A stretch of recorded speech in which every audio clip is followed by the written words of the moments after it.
سلام بچه ها، امیدوارم حالتون خوب باشه. به چنل غزلی ماندرلند خوش اومدین. من غزل هستم به همراه سارا که پشت دوربین داره زحمت میکشه. اینجا براتون یه عالمه پرونده‌های ترو کرایم داریم و میخوایم که از همه جای دنیا باشه، هم کره هم آمریکا، و اگه بشه پرونده‌های ایرانی هم براتون کاور میکنیم و کلی چیزای کریپی دیگه که اگه به این ژانر علاقه دارین حتما ساب کنین، لایک هم فراموش نکنین.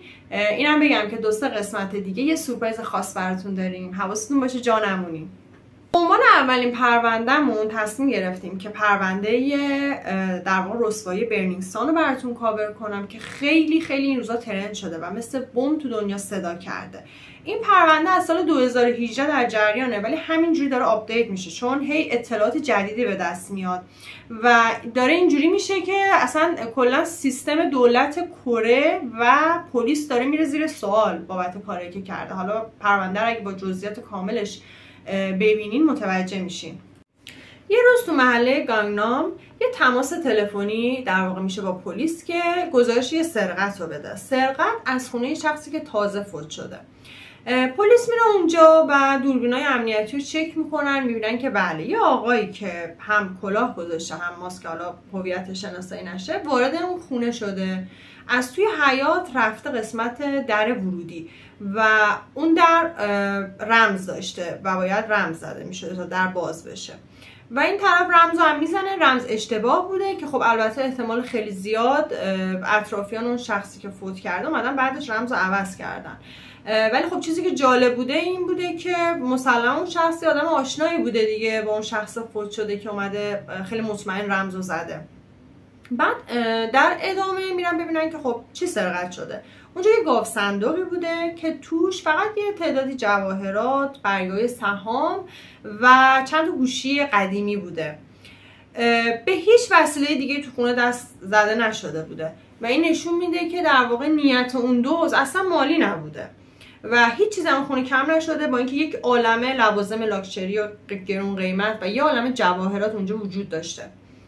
پس میمونه گوشی ها. خب برگای سهام هم اینم بگم که خب اصلا به دردش نمیخورده چون اینا غیر قابل انتقال بودن و به اسم خود اون شخص فوت شده بودن. تنها چیزی که مون گوشی هاست. گوشی ها توش چیزی بوده که اون شخص اصلا دلش نمیخواسته که کسی ازش با خبر بشه.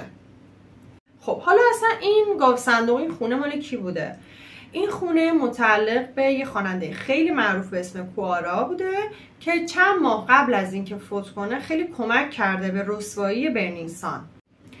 کلوب برنینگ سان یک کلوب خیلی لاکچری و گرون قیمت تو محله گانگنام بود که صاحباش آیدلای خیلی معروف کره‌ای بودن و حتما همتون یا طرفدارای ستارهای کیپاپین یا قطعا اونا رو میشناسینه. حتما میدونید دیگه ستارهای کیپاپ هم خیلی مشهورن، اصلا تو کل دنیا خیلی مشهورن، هم خیلی پولدارن و هم خیلی قدرتمندن.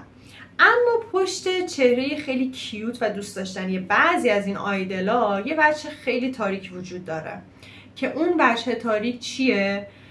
یواشکی مواد دادن به زنها، تجاوز و فیلم گرفتن از اونا.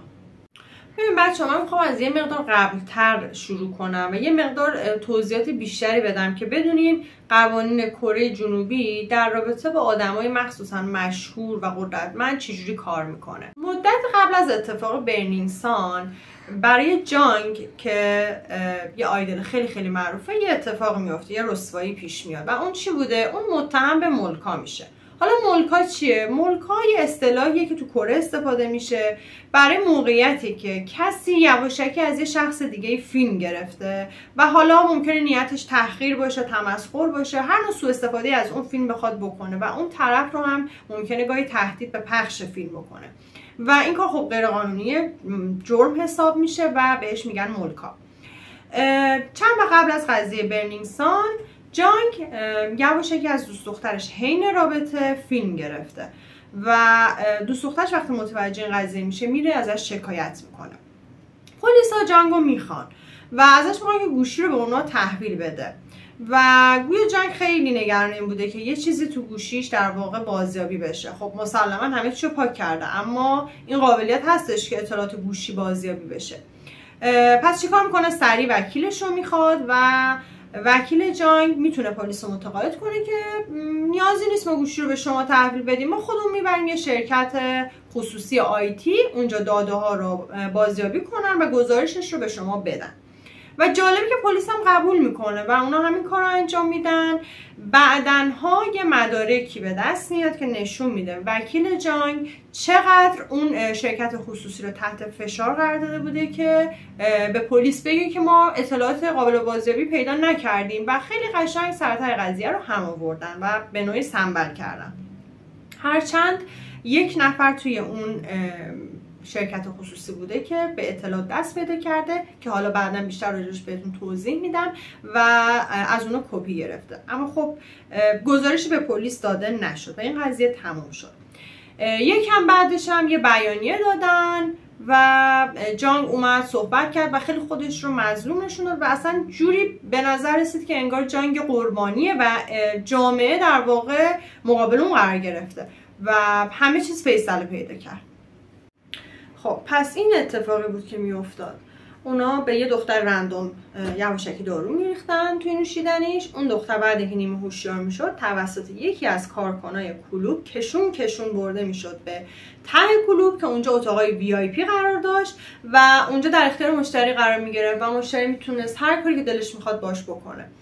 و باز هم خیلی از مشتری وی آی پی آیدل ها بودن و همینطور اونا واسه مسخره بازی و تحقیر ازشون فیلم میگرفتن. و حالا شاید براتون سوال بشه که چرا کسی شکایت نکرد، چرا این خانوما به هر حال بعدش روز بعد شاید متوجه میشدن که یه اتفاق عجیبی افتاده و یه چیزایی رو میفهمیدن. اما همین مسئله ناراحت کننده‌ای که قبلا هم بهتون گفتم در رابطه با سیستم کشور کره این هستش که بسیار سیستم پشت آدمای معروف و پولدار و قویه تا زمانی که خودش بخواد. شاید اگه یه زمانی با یه آیدلی به هر جهت حالا لج بیفته یا بخواد بکشتش پایین، توی یه چشم هم زدن اونو کشته پایین. اما تو حالت عادی، تو حالتهای دیگه معمولا خیلی پشت افراد قدرتمند هستن. و یه مسئله دیگه اینه که کره جنوبی خیلی سیستم مرد سالار و به عبارت دیگه زن ستیزی داره و بیشتر پشت مرد هاست، یعنی قوانینش و کلا پلیسش و این سیستم بیشتر طرف مردا رو میگیره. و اگه یه زنی پاشه بره اداره پلیس و بگه که مثلا فلان آیدل یا شخص مشهور به من تجاوز کرده، اولین چیزی که پلیس فکر میکنه میگه که خب صبر کن، احتمالا این خانم میخواد یه باجگیری بکنه یا آبروی یه آیدل رو ببره. واسه همین نمیان سریع طرفشو بگن و خیلی دوندگی و خیلی مدارک میخواد و واقعا برای آدمایی که اونجا زندگی میکنن ارزش این همه زحمت و رسوایی و عواقب بعدش رو نداره. اما اتفاقی که میفته اینه که خب در واقع چند نفری به این قضایا مشکوک میشن. مثلا یه آقایی بوده که از مشتری های برنینگ سان بوده، یک شب خیلی اتفاقی متوجه میشه که بله یه خانومی خیلی نیمه هوشیار حال خوبی نداره و یکی از کارکنای کلوب داره اونو کشون میبره به یه راهروی و اینجا اون میره دنبالش، میگه چیه چه خبره و سعی میکنه جلوی اون طرفو بگیره چون کاملا مشخص بوده که اون زن حال خوبی نداره. اما اتفاقی که براش میفته اینه که حراست کلوب اونو از کلوب میندازن بیرون، چند نفر میریزن سرش و به شدت کتکش میزنن. اون شخص فردای اون روز میره شکایت میکنه، اما خب حدس میزنید چی میشه؟ بعدش این مرد متهم میشه به اینکه توی کلوب داشته هیزی میکرده، مزاحم خانوما شده و به همین خاطر اونو انداختنش بیرون. خب میخوام بهتون بگم همینه، توی کره شما باید نگاه کنید که با کی دارید دعوا میکنید. اگه یه سر گردن از شما بالاتره، پولدارتره و قوی‌تره، مطمئن باشین که بازنده این. یا یه شخص دیگه ای که عواقب بدی براش پیش اومد بعد از اینکه خیلی سعی کرد انگشت تو سوراخ برنینگ سان بکنه، خبرنگاری بود به اسم پارک. خانم پارک خیلی روی این حواشی و رسوایی های آیدلا تمرکز کرده بود و اخبارشون رو کاور میکرد، افشاگری میکرد و وقتی که اومد راجع به در واقع یکی از ملکاهای یکی از آیدلا صحبت کرد که دوستش فیلم گرفته بود، بعد از اون به شدت مورد حمله قرار گرفته بود، چه از طرف کیپاپرها و چه از طرف خود ستاره های کیپاپ و اینقدر این تهدیدها و تحقیرها زیاد بود که برای 2 سال تمام ادامه داشت و خانم پارک حتی جرئت نمی‌کرد دیگه از خونه خودش بیرون بره و اثرات خیلی وحشتناک رو روانش گذاشته بود و متاسفانه 2 بار سقط جنین داشت و دیگه هم نتونست بچه دار بشه و خب واقعا به نظرم هزینه خیلی خیلی زیادی داد واسه این افشاگری ها. فعلا پارت 1 رو اینجا تموم میکنیم. امیدوارم که تا اینجا دیده باشید و دوست داشته باشید. حالا ادامه رو براتون تو پارت بعدی میذارم که تو پارت بعدی مصاحبه هایی که با بعضی از کارکنای کلوب برنینگ سان شده رو براتون اینجا قرار میدم که البته خب هویتشون فاش نشده و فقط باشون مصاحبه شده. حتما ویدیو رو لایک کنید. ممنون که با ما بودید. خداحافظ.